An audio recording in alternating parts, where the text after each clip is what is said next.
Hello and welcome to the Cannon Sports Podcast. I am your host, Ryan from Cannon Sports, and joining me today live from the Sierra Canyon campus, it is head basketball coach Alicia Komaki. Alicia, thank you so much for being on the show. Thanks for having me. No problem. So, Coach Komaki, let's start from the start. Where are you from?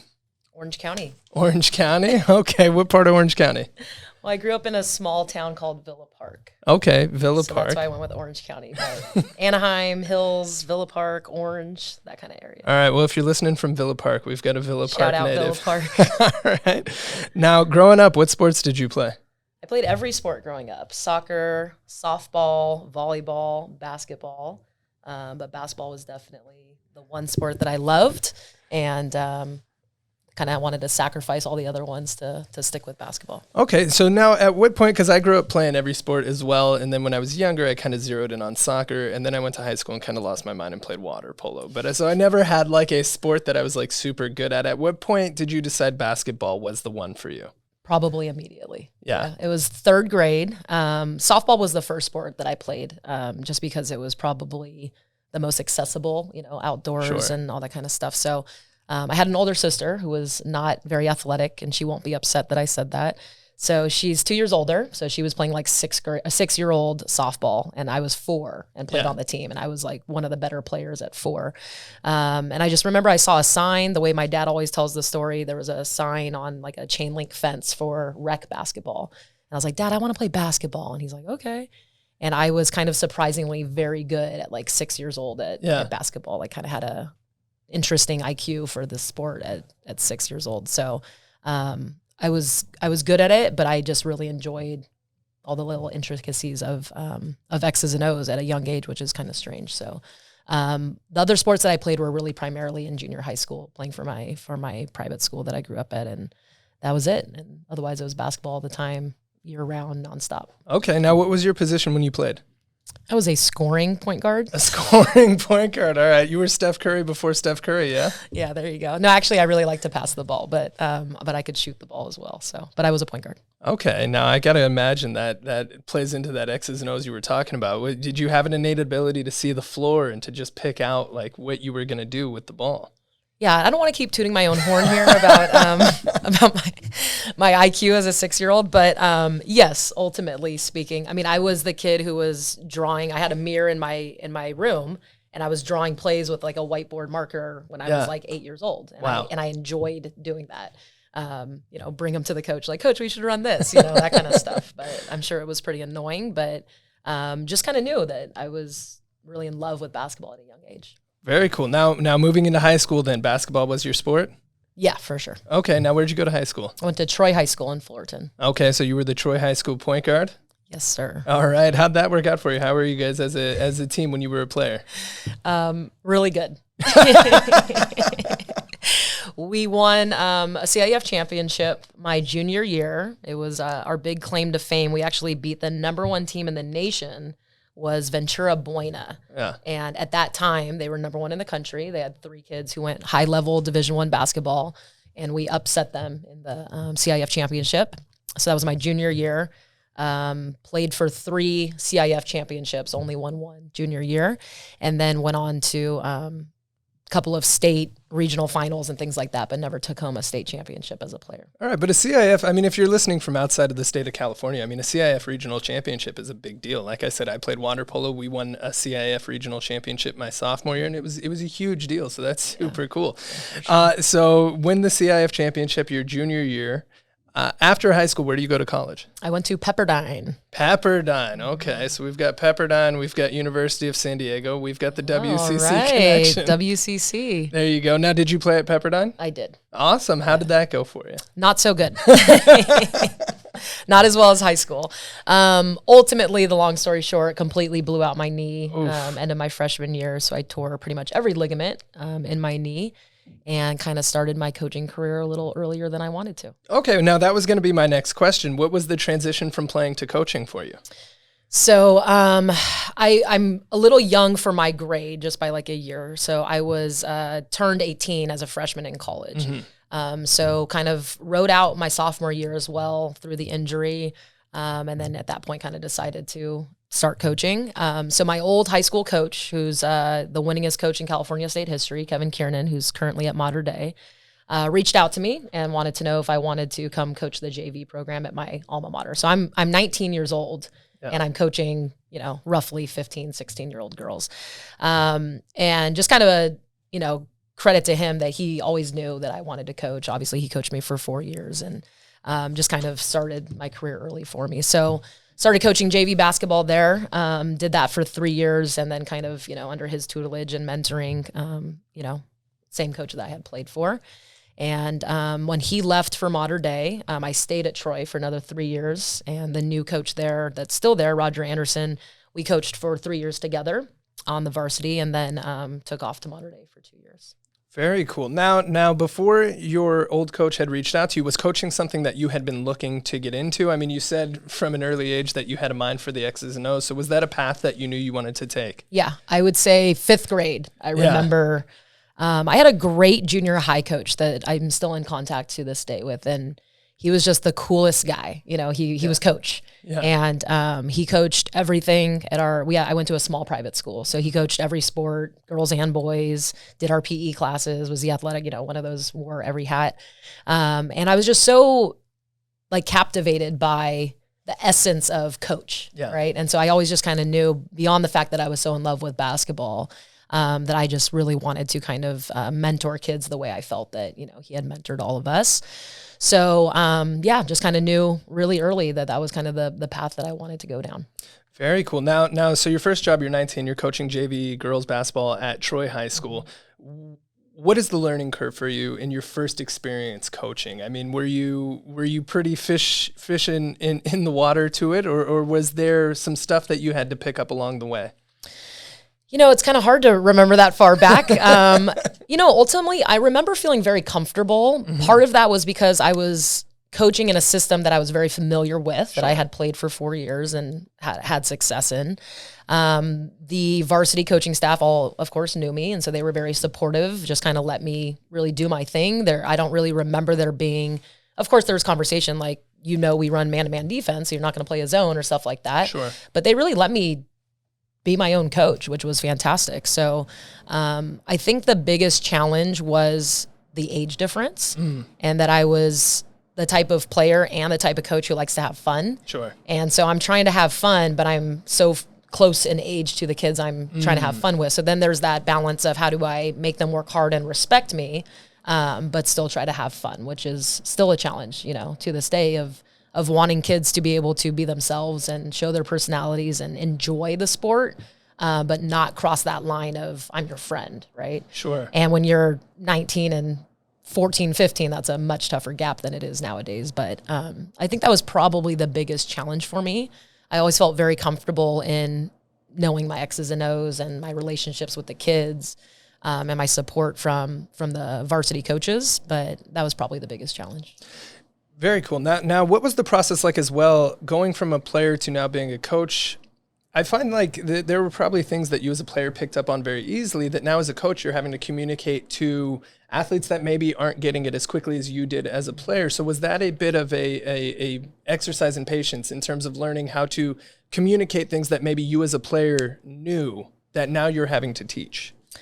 I would say more so the biggest kind of challenge and exercise in patience was that I needed to figure out who I wanted to be as a coach. The coach that I had played for, and a lot of the coaches I had played for, were really that old school, tough. They're going to curse you out at moments. They're going to tell you, you should transfer and leave. And they were really tough, right? And so that was the way I knew. That was all I had ever been coached by. It was these strong men who coached a certain particular way. And so because that's all I knew, that's kind of how I was coaching myself. And so it took me a while to find out that that's not necessarily the coach that I wanted to be. And so that was probably the biggest kind of, I guess, like you said, exercise in patience for me to understand, was really that I wanted to grab and take things from all the coaches who I had learned from. But there were some things I also wanted to remove. And so that was probably the biggest challenge, was just figuring out really who I wanted to be as a coach. Yeah.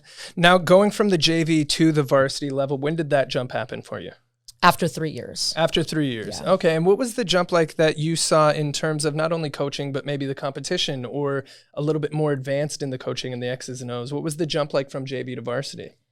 I mean, at that time, because we had a high level program at Troy, our JV was pretty high level. Sure. And so now fast forward that I had coached these kids as freshmen, I'm now coaching some of them as seniors on the varsity level, right? So it's still kids that I had ultimately prepared to be at the varsity level.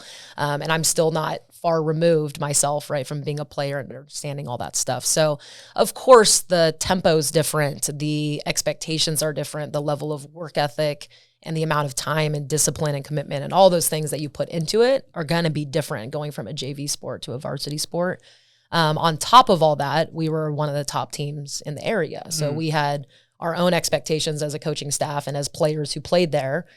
You played at Troy, you wanted to win championships. And that was kind of the tone that Kevin had sent in years, prior. So we were trying to kind of uphold that tradition. And even I had so much pride in the school because that's where I had played high school as well. So it was really, I kind of felt that at a young age, my job as an assistant coach was more so to keep that tradition alive and make the kids understand everything that the past players had built. Like, we're trying to continue those things. And that wasn't just winning. Those were how we were as people, and that we were a lot of kids who had played through Troy, like we were known as being nice, cool kids, right? So we want to kind of like uphold some of those traditions and that culture as well. Yeah. Now you mentioned, so you stayed for 3 more years at Troy, and then you moved on to Mater Dei with your old coach. So what drew you to Mater Dei, and what was the experience like for you at Mater Dei? Because moving from Troy, which from the sound of it had a very good basketball program, but in Southern California high school sports, Mater Dei, even probably nationally, is a bit next level probably. That was probably what drew me. Kevin sold really well every single year, and I had to decline a couple times. Sure. I told you earlier, it's when you're not from Mater Dei, like you have to hate them because they're so good at everything. Yeah. And so it was hard for me to try to make that jump and kind of like, in a way, take the easy route. Like, I'm going to go to a school that's known for winning and Sure. and all that stuff is like, that's not necessarily the route I want to go. But at that time, on the roster, Kevin had the best kid in the country, Kalina Mosqueda Lewis, who ended up winning Gatorade National Player of the Year, went on to have a great career at UConn. And there was 4 or 5 of them, on that roster. Yeah. And kind of the selling point, Kevin kept giving me was, I'm going to let you run the offense. I'm going to let you be you and like really learn, how to coach and kind of be on this national level. And that was really hard to turn down. And, in no way was there a judgment on Mater Dei. Sure. It was just that, again, you're bred to not like them too much when you don't go there. And it's, it turns out it's one of the best places I've ever worked. I mean, they're so supportive, and it's no wonder that they kind of breed excellence there. So for me, it was a fantastic decision just to continue to learn, under Kevin. Again, he's the winningest coach of all time. And we got to win some championships there, which was pretty fun. And just work with high caliber players. At that point, I was still trying to consider, did I want to be a college coach or I did want to be a high school coach? Sure. And so at that time, the kids we had it was a college team. Right. And so I kind of got to get a little bit of that experience of working with really high level athletes, and still a pretty young coaching career for myself. So yeah. And did you learn anything from working with high level athletes in terms of maybe different ways that you have to motivate them? I mean, I'd assume at Mater Dei there are games you go into that it's going to be a 50-point game. Are there things that you learned with working with people that are that talented in terms of how to keep them focused, how to keep them motivated? I'm still learning, Yeah. to be honest, because every kid is different. Yeah. And the biggest way you learn is having actual conversations with them about their goals and about the things that do drive them and motivate them. And so it's a constant, learning situation. I would say that in terms of like their eliteness, I haven't had a team since then that had that many elite kids. They had 3 kids played for USA basketball, multiple McDonald's All-American, all that kind of stuff. So haven't had that same level of talent since then.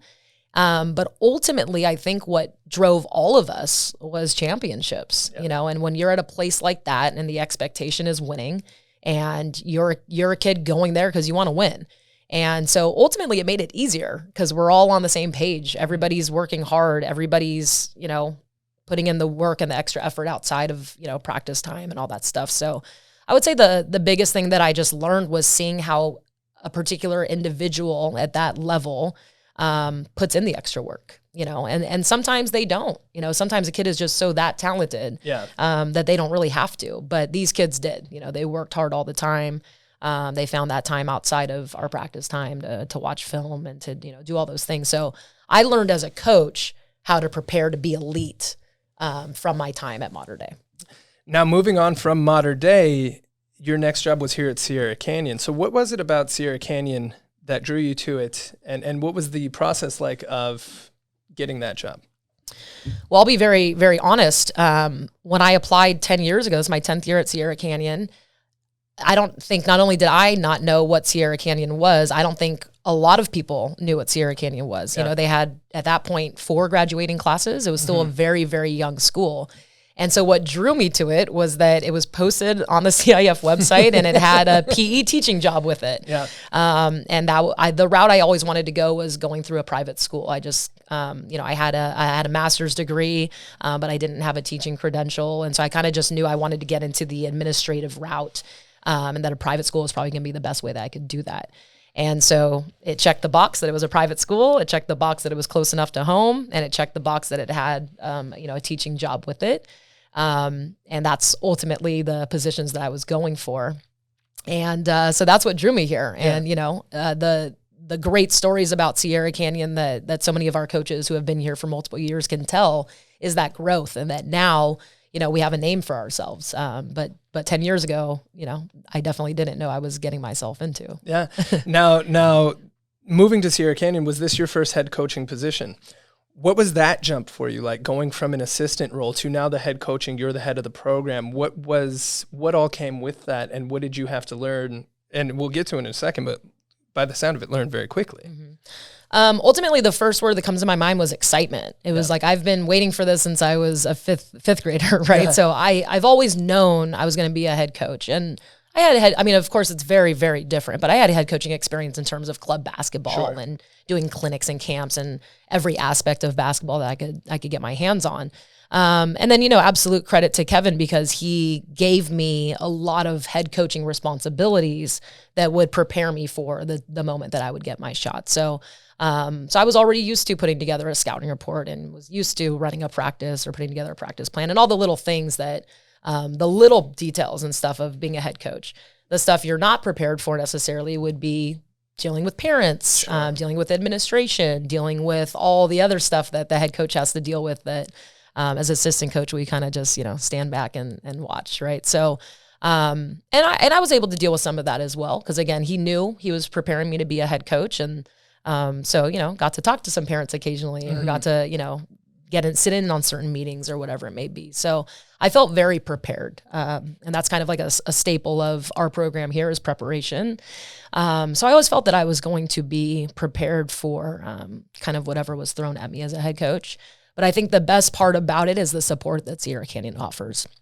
And so we've just been able to, immediately I felt that support. And when you feel supported and empowered and you have the skill set to also coach, I think then, magical things ultimately kind of resulted from that. Well, magical things certainly did. I'm just going to run down a few of them. You won state championships in 2013, 2014, 2015, and 2019. You tacked onto that 2 CIF championships. 09, I guess, would have been before, but in 2013.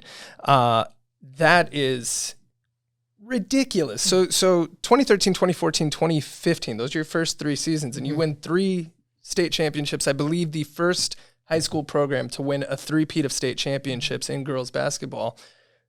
How did that happen? A lot of luck, obviously. There is a lot of luck, Sure. I don't say that, like tongue in cheek, but, you have great players, and I was very, very lucky to have inherited a talented roster that I had no idea was inheriting, but had a very talented roster. But the best part was that the kids and their parents bought into what I was selling. I could have easily come in here and said, hey, this is how I want to coach and this is how I want to run the program. They would have been like, you're crazy. Like, this is way more than we've ever been expected to do. We don't go year round. We don't weight train. We don't wake up at 6 a.m. We don't do that stuff. Like, no, thank you. We're out. But they bought in, and I think that there's, a slight secret sauce to how I coach that allows for that buy-in and allows for the parents to hopefully jump on board and be fans of mine, and for sure for the players as well. And that's kind of been, a formula that I've, been able to maintain. But ultimately, it's great kids, great parents, great administration. And then, the fact that I've been working on X's and O's since I was a fifth grader, I think helped. X's and O's. Yeah. Well, so if you're listening and you're in the fifth grade, start working on it now. And maybe someday you can win 3 state championships in your first 3 years. So you very quickly built Sierra Canyon into a very prestigious basketball team. What was the level of dedication that took on your part? What was the level of dedication that took from your players? I mean, what was kind of the driving force behind the success? One, I think it's all about time of life, right? So I was still very young, not married, and all that good stuff that I was able to really commit to my craft. And I still do. It's something that I don't take time for granted. It's always something I'm a passionate person. I'm going to give whatever I'm passionate about 100%. So I think that I was at the stage of life that I could really, really do that. I mean, I was in my office till 11 p.m. I didn't have family out here. They were close by, but I was really on my own when I moved out here. And I know that sounds like funny because it's an hour from, where I grew up, but I knew nobody. Yeah. Had to meet friends obviously through the school that I was working at. And, I was renting a room, from a family, and, it was just quite the grind, from where I'm at, 10 years later. But I think that was the biggest part, was that I had this vision of what I wanted my basketball program to look like. And I was able to give the time and the energy to that. And I still do. But I think putting in all that work early to really build our culture was really a big part of our early success. Now, early success and then still continued success in 2019, another state championship. Also in 2019, the state coach of the year for Cal High, LA Times Daily News, and also the Jordan Brand National All-America game. How did that come about? That was pretty cool. Yeah. Obviously being a Michael Jordan, I'll forever say is the GOAT, but, grew up a huge, huge Michael Jordan fan. So to be able to be selected to coach in that game was quite an honor. I was a little sad we didn't get to meet him. Occasionally he goes to the game, but it was a particular year where he couldn't get out there, but got like a signed certificate from him. So that's displayed in my office next to all of my pictures and posters from when I was, 11 years old. So all that stuff's still around. So that was really awesome. That was quite an honor. And, it's just crazy that the kind of full circle story there is the kids that were seniors that year were the kids that I had coached at the USA trials.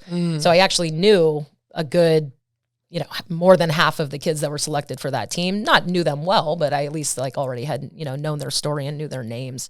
So that was really cool. And now they're all kind of thriving at the collegiate level, as well as, the best kids that are currently playing college basketball, which is pretty fun. Yeah. Now that was going to be my next question. You were also selected to coach USA basketball, the U16 national team trials. You were one of 4 coaches that was able to be on the floor. What was that process like? How did you get selected for that? And what was that experience like? What were you able to take from that? Carol, who just recently actually retired from the chair as the USA Basketball Committee, was just called me one day, and I kind of thought it was a joke. You know, it was something that was kind of like on my bucket list, but I had no idea how to accomplish it. It's not something you apply for. It's not something that you send a resume and you just get a call from Carol one day. Yeah. So I got a call and I was just like, yes. I don't even know when the dates are, what the conflicts might be, but the answer is definitely yes. So USA basketball is a big part, of course, culturally for what we do in the United States and how we prepare kids at all levels to compete nationally and eventually in the Olympics. And to be able to just be a part of any level of that, whether that's at, the grassroots or it gets, higher into competing for gold medals, is pretty awesome. And, it was just a really unique experience that I wish anybody who ever wants to is able to participate in.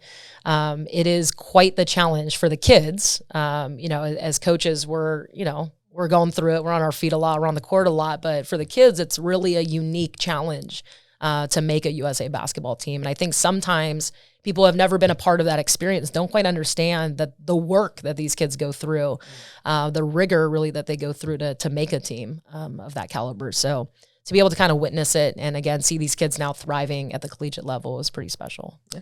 Now, in addition to all of that, you also coach at some Nike basketball camps. What is there a difference in the way that you coach when you're coaching for a camp? What is that process like? How did that even come about? Because again, Nike basketball, I mean, insane. Yeah.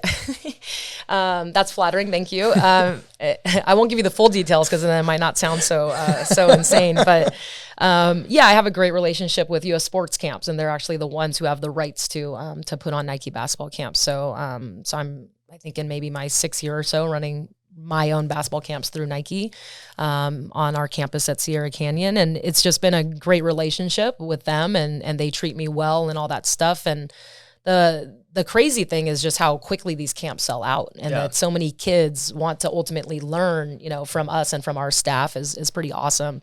I definitely coach them differently. Yeah. You're got to be mindful of the age and of course of their customers, ultimately speaking, and, parent satisfaction and all that good stuff. So I love camp time. We do 3 or 4 a year, summer. And it's just always fun to just see a bunch of new kids come through.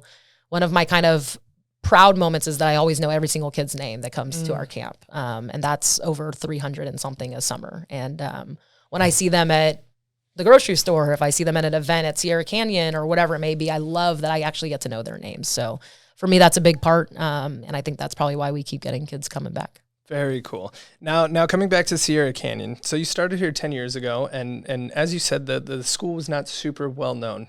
Cut to 2021, I would imagine Sierra Canyon nationally is one of the better known high schools in the country. What is it like now coaching with expectation or with it, not necessarily a target on your back, but I have to imagine you're getting everybody's best shot when they come to play Sierra Canyon. Yeah, it's a great question. It's kind of twofold here. So I've always had expectations on myself. That's just how I'm going to be as a coach. I'm always going to put forward that expectation that we're going to make our players the best people and the best players that they can be. And if we do that, we have enough talent that hopefully we can win some championships along the way if I'm doing things right. So I always have that expectation myself. I think the key component that you said there is now people have a different expectation from the outside looking in, and that teams now know who we are. So the kind of the target on the back mentality. That's the biggest key, that everybody wants to beat us, that everybody now knows who we are, that you could get a team. This year we're playing a team from New York and they're flying all the way out here and we're going to play in the Staples Center. And that's insane. Yeah. Like I just can't even, 10 years ago, that's even a possibility. Yeah. Right. And so that's fun. That's why I coach. Like, that's why we're here. That's why we've put all this energy and this effort that we talked about 10 years ago to build this program into what it is, so that now we're saying that we get to, play those fun games and have the target on our back. It's something that's kind of, it's fun. So there's not really necessarily too much, else to say about it, but that it's just, it's kind of, it's rewarding ultimately that all of that sacrifice and all that time and energy spent early, has really kind of paid off. Yeah. Now, in addition to not only like a target on your back or maybe expectations from the outside looking in, but even for the kids now, I mean, not only with kind of the national recognition, but with social media. And, I think I just saw a clip from a Sierra Canyon practice the other day. How do you keep your players' minds focused on the task at hand, not getting too concerned with the social media or with the exposure, and really understanding like this is the goal and this is, what your job is? Yeah, I mean, we're really fortunate. We have really good kids and we have really good parents. And that's not always the case. And so I think ultimately the parents are doing their parenting job, here. And that, again, that's definitely not always the case. And so I'm just really lucky that we have parents that are invested enough in being a great parent and mentor for their own children, that these girls know how to act. They know how to behave. They know about social media. They know about all those things, and that they're just very level-headed. And so that ultimately the parents are the ones who are really maintaining a lot of that stuff for us. With that said, every year is a new challenge. We're in the year 2021. Yeah. The social media aspect, the hype around the school, the hype around the boys program that kind of carries over into us. There's a lot of extra stuff that was not around 5 years ago, let alone, 10 years ago. And so I think, we talk about a lot of different things. I mentioned earlier that our biggest goal is to make these kids the best people they can be first, and then the best basketball players they can be in their time here.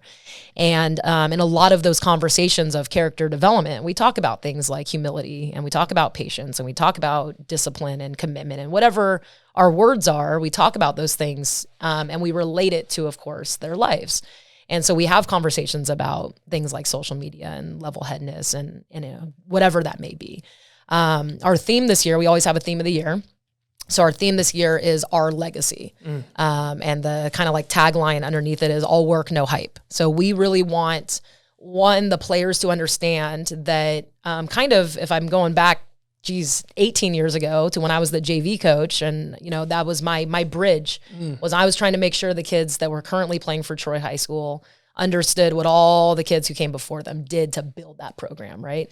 And so you're currently playing for Sierra Canyon, but you had nothing to do with the success, right? Show me your rings. You guys didn't do anything. Kennedy Burke and Cheyenne Wallace, and we go back and back and back. Those are the kids who built this program. And so what are you guys going to do to contribute to the legacy of Sierra Canyon? You don't get to just wear the jersey and say, I play for Sierra Canyon, and that's the end of your show. So we try to just really kind of keep them mindful of there's no, guarantee. There's no entitlement. You come here to get better, but that the foundation was set from all the people who put in the work before you. So whether you're here for, 1 year, 4 years, you got to figure out really how your legacy is going to be defined as a part of this program. Yeah. I mean, that's awesome. And going back to kind of, you were talking about character. I mean, championships are great. And, some of these kids are going to go on to play in college. A very, very select few might go on to play at a level higher than that. But for most of the kids, this is kind of going to be what it is. What do you hope outside of championships and outside of good basketball that the kids take away from your program that they can kind of keep with them for the rest of their life? Oh, so many things. I don't know if I can list all of them, but, ultimately we're trying to create strong, independent women.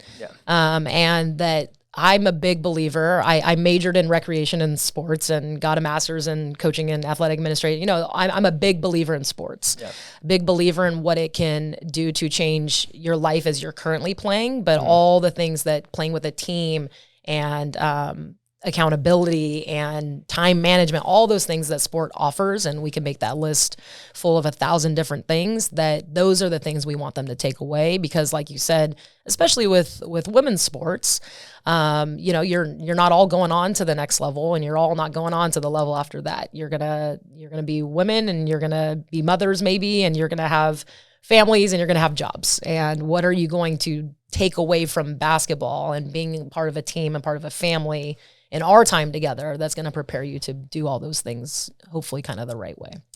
Now along those lines, you're not only the head basketball coach here, but you're also the middle school athletic director.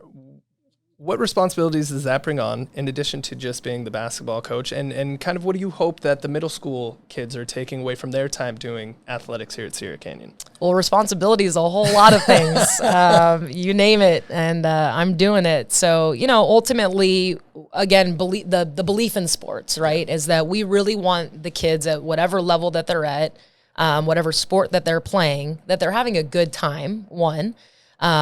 But we also believe in competing, and we believe in all the aspects that are going to ultimately create, winning teams. But we want these kids to enjoy their time. We want them to be coached the right way. We want them to feel confident and uplifted and empowered through sports, and that's ultimately, the biggest goal. And so, among many of the main responsibilities of being an athletic director, but it's to ensure that they're having a good time, that they're being able to be given the chance to play sports at this age so that they can learn some of those things when they look back, later in life. At Sierra Canyon, we have a very unique no-cut policy. And so how that kind of obviously affects you as a middle school athlete is you're a kid who's never, ever played water polo. And we don't have water polo here, but you've never played water polo. And you're like, I want to try water polo. That looks awesome. All right. If we have the team and you want to play it, you're going to play. And there's something really cool to be said about that because, again, the value of sports and all the things that it can give a person if you got cut and you never had that chance to learn from it, and then you just gave up and you never wanted to come out for another sport again because you don't want to go through that kind of embarrassment, that doesn't happen here. So you want to try 3 new sports this year? Fantastic. You get to play 3 new sports this year. And the coaches are going to be accepting of you. Your teammates are going to be accepting of you, and you're going to be taught how to play, and you're going to get all of those benefits from sports from being given that opportunity. That's awesome. Now, as we wind down, there's a question that I like to ask everybody that comes on the show, and you kind of answered it a little bit, but I'd still be interested to hear. For you in your life, what has sports meant to you, and what has sports done for you? Oh my God. I mean, I just don't even really know how to answer that, to be honest, because everything I am is because of sports, right? All the highs and even really all the lows of life have in some way been related to sports. But I would say ultimately just kind of, the person I am was definitely molded from competition. At a young age, I was incredibly competitive. My parents will tell stories of me chasing a boy down a ski hill because he pushed me down on a race, and I was 6 years old, and, hitting a game winner at the age of 10 or, whatever it might be. But the competition part is what I really fell in love with. A very, very competitive person. And I think if I never had sports and I didn't have that outlet, to be competitive, I just I can't even picture who I would be as a person without the competition factor. But it comes all the other things that I think probably the most important part for me is that I always wanted to strive to get into a profession that I was very passionate about and that wasn't a job, right? And it didn't matter how much money I was going to make, but that I was going to do something that every single day I was excited about, right? And that you get to wake up and that you're actually excited to go to work and that no day is going to be a bad day. And because of sports and because of basketball, then obviously I get to do that every single day, which is pretty awesome. So I would say ultimately that's the number one takeaway is that I get to really enjoy every single day of my life because I love my quote unquote job. And that's really not a job for me at all. Well, awesome. Well, Coach Komaki, congratulations on all your success. Good luck with the upcoming season. You guys start tomorrow night against Brentwood. Yes. How's this team looking this year? We're looking okay. Okay. We give away no secrets. Yeah, keeping the cards close to the vest. Yeah. I can appreciate that. Well, once again, thank you so much for coming on the show. We really appreciate you having on. And thank you guys. If you're watching on YouTube, thank you guys so much. If you're listening on Spotify, Apple Podcast, Apple Music, or anywhere else that you get your podcast, if you guys want to check us out, we are on Instagram at Cannon Sports. We are on TikTok at Cannon Sports Official. And of course, cannonsports.com for all of your sporting goods needs. Thank you guys, and we will see you next time.